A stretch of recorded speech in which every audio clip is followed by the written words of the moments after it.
челнок, ткущие шерстяные ковры, шаблоны для окраски атласа, сатар, исполняющий мукамы, ветры с Тиньшаня и Джунгарии – все это тронуло сердце многих художников. Масин, этнический дунган, выросший в уйгурской автономии, объездил весь мир и вернулся на родину развивать уйгурское искусство. Звонкие струны и мелодичные барабаны – традиционные инструменты уйгурской автономии исполняют современный эпос.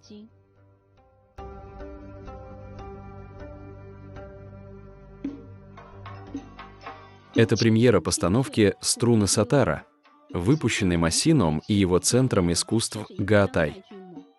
«Струны сатара» — это музыкальная танцевальная драма в жанре современного мукама, которую мы в 2022 году создали совместно со студией Руми.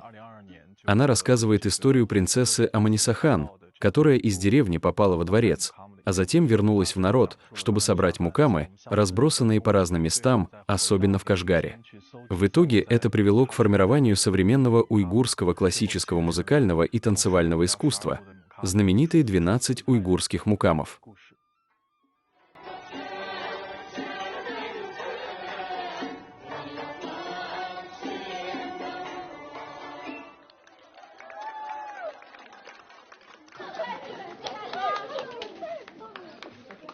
Как вам впечатление?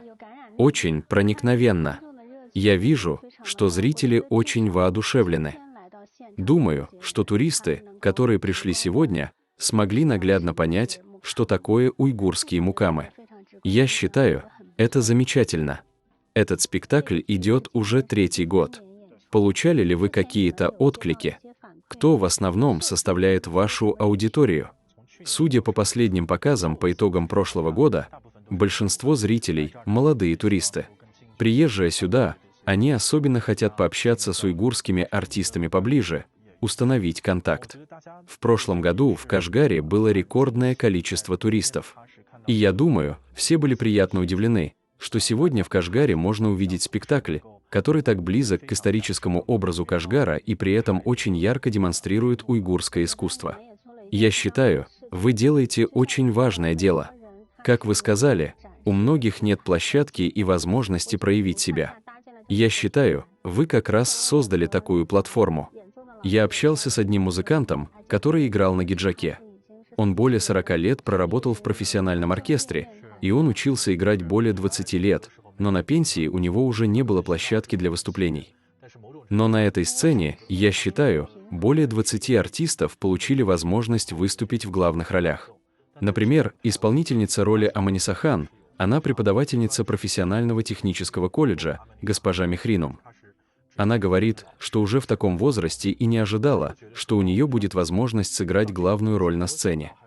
Если бы не было такой сцены, я думаю, многие туристы не увидели бы такое прекрасное уйгурское искусство, и без этой нашей площадки этим заслуженным артистам было бы труднее передавать свое мастерство новому поколению молодых уйгурских артистов.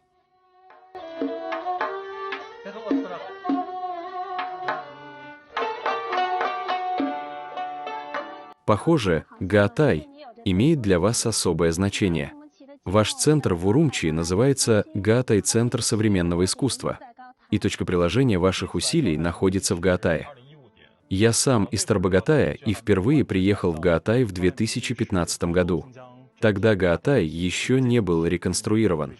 Гаатай – это очень значимый архитектурный комплекс в Кашгаре, представляющий культуру уйгурской автономии в целом. Здесь много старинных зданий, много традиционных ремесел, это уйгурский этнографический музей. И я решил, что название «Гаатай» очень символично. В Гаатае уйгурская национальная эстетика и жизненная атмосфера слились воедино. Масин постоянно искал возможности для взаимодействия современного искусства с национальным колоритом. 12 мукамов тому пример, как и возрождение хатанских ковров. Это наш цех по качеству ковров. Когда я впервые пришел сюда, я думал, что один ковер ткет один человек от начала до конца. Но это не так. Если ковер большого размера, его могут ткать 3-4 человека вместе. Посмотрите, эта девушка смотрит на схему, подбирает цвет, следит за переплетением, узором и так далее. Этот ковер плотностью в 360 узел. Важнейшая технологическая особенность хатанских ковров — это ручное завязывание узлов, двойных узлов. Так называемые 360 узлов. Это значит, что на каждом квадратном метре завязывается 360 на 360 узлов. Это минимальный стандарт плотности для хатанских ковров, самых сложных с технологической точки зрения. В основном на качество 1 квадратного метра ковра уходит около 20 дней. В хатанских коврах используется хатанская шерсть. У нее изначально очень длинное волокно, и когда ступаешь по ковру ногами, это очень приятное ощущение. Если за ковром хорошо ухаживать, он может прослужить 100 лет и больше. Масин, конечно, не мог упустить такое сокровище, пропитанное духом уйгурской культуры. Чуткий радар куратора уловил новый сигнал. Хатанский ковер — идеальная возможность для диалога между национальными традициями и современным искусством. Мы с детства ходили по таким коврам, поэтому они нам очень близки. И когда я приехал в Хатан 3 года назад, тогда я познакомился со многими уйгурскими мастерами, которые делают эти ковры, и именно здесь находятся истоки хатанского ковра. И они поделились одной из главных целей современных хатанских ковров — это обновление дизайна. Мы как раз сотрудничаем с художниками и дизайнерами со всего мира. Я подумал, этот ресурс как раз можно сюда привнести. Мы решили смело попробовать, поэтому, посовещавшись с командой, в первый же год мы пригласили 5 очень влиятельных молодых художников из разных уголков, чтобы они приехали в Хатан для изучения традиций, и так родился этот проект. Художники и мастера нуждаются друг в друге. Современное искусство, соединяясь с традиционными хатанскими коврами, создает уникальный дизайн, наполненный новой эстетикой.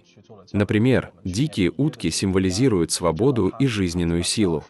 В основе традиционный гранатовый узор, который в культуре хатана символизирует процветание и союз. А этот ковер — точная копия знаменитой шелковой парчи I века, найденную в древнем захоронении близ Хатана. Здесь полностью использованы градиенты. Их очень много. Мы используем шерсть. Передать такой многослойный рисунок с помощью шерсти довольно сложно. Но наши мастера блестяще справились. По сравнению с прошлым годом уровень сложности примерно такой же. Немного выше. Намного выше. В этот раз я общался с ковровой фабрикой. Возможно, заказы от нашего проекта в прошлом году составили около 20% от общего объема заказов этой фабрики. В среднем каждый год наши хатанские ковры имеют не менее 10 выставок по всей стране. Масин не остановился на коврах, он обратил внимание на красивейший уйгурский шелк атлас и планирует вместе с дизайнерами создать нечто необычное. Здравствуйте, госпожа Айсугуль. Айсугуль — очень известный в Хатане дизайнер шелка «Атлас». Как именно происходит ваше сотрудничество? Каждый год Пекинская ассоциация Янцзян поддерживает дизайнеров из Хатана в создании инновационной одежды с использованием техники шелка «Атлас». Например, в прошлом году у нас были темы «Национальный уйгурский стиль», а также разные вариации платьев и юбок из атласа. Госпожа Айсугуль была одним из приглашенных дизайнеров. Мы участвовали в Пекинской неделе моды. Юбки «Мамень», которые мы сделали, пользовались огромным спросом. Продажи были отличные. Да, очень хорошо. Сколько сейчас у вас работает человек? Здесь 35 сотрудников. На 2-м этаже у нас производственная зона. Сотрудники, которые здесь шьют одежду, живут поблизости. Они приходят на работу вовремя утром и уходят вовремя вечером. Некоторые из этих изделий выполнены по индивидуальному заказу, некоторые предназначены для продажи в магазине. Да, здесь мы наклеили имена заказчиков. Масин в создании нового уйгурского искусства придерживается принципа «идти в ногу с жизнью». Работы художников, с которыми он сотрудничает, красивы, практичны и хорошо продаются. В них сочетались элементы уйгурского и китайского стиля, и даже использовались маленькие кусочки нефрита, вплетались драконы из хатанского нефрита. Все получилось очень изысканно. Урумчи, Кашгар, Хатан, мы проехали этот путь, и мне кажется, что вашу роль уже нельзя просто определить словом «куратор». Как бы вы сами определили вашу нынешнюю роль? С одной стороны то, что я родился и вырос в уйгурской автономии. В 20 с лишним лет я объездил весь мир, получил лучшее образование в университете Цинхуа и Чжэнда. Поработал в Нью-Йорке, Женеве, Дубае. А хочу, чтобы моя связующая роль между народами стала частью моего настоящего профессионального выбора. Почему вы решили вернуться и продолжать работать в уйгурской автономии? Думаю, я сам не ожидал. Когда я только вернулся, я хотел просто заниматься галереей. Больше всего меня интересовало направление современного искусства. Постепенно мы начали работать с нематериальным уйгурским культурным наследием, культурными инновациями, перформансами. Теперь роль Гаотая, или моя роль, возможно, простой кураторской превратилась в роль инкубатора. Готовая одежда из шелка атлас совершенно нового дизайна находит своих покупателей как здесь, в уйгурской автономии, так и далеко за рубежом. Под руководством Масина искусство и жизнь объединились, совершив впечатляющий маневр, который принес и престиж, и радость. Например, в Хотане наши инновации с атласом ломают стереотипы о традиционной уйгурской одежде. Сегодня атлас может быть очень модным и сочетаться с множеством стилей. Я думаю, именно так можно по-настоящему помочь большему числу местных художников или артистов выйти в мир. Например, в Кашгаре, когда после просмотра «Струн Сатара» я слышу от артистов: «Спасибо, Масин, что предоставил нам сцену, мы и не думали, что уже на пенсии будем снова выступать на сцене». Это приносит мне огромную радость.